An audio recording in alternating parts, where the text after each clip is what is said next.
பஞ்சாப் விமானப்படை தளத்தை குறிவைத்து பாகிஸ்தான் தாக்க முயற்சித்தது. விக்ரம் மிஸ்ரி பேட்டி.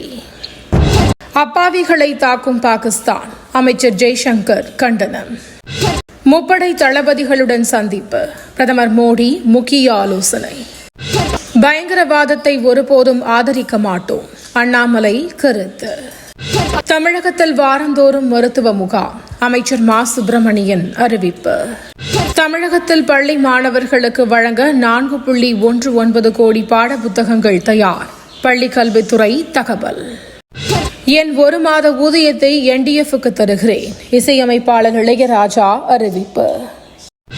இரு நாடுகளுக்கு இடையே போராக மாற்ற பலரும் முயற்சிக்கின்றனர், விசிக தலைவர் திருமாவளவன் பேட்டி. ஜம்மு காஷ்மீரில் அத்துமீறி தாக்குதல் நடத்தி வரும் பாகிஸ்தான், குப்வாராவில் சேதமடைந்துள்ள குடியிருப்புகள்.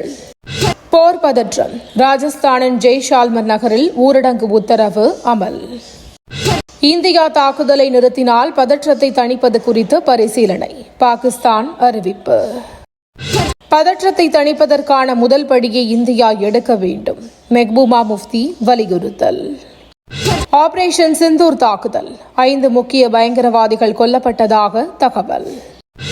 ஆப்கானிஸ்தானில் நிலநடுக்கம், ரிக்டர் அளவில் 4.7 பதிவு.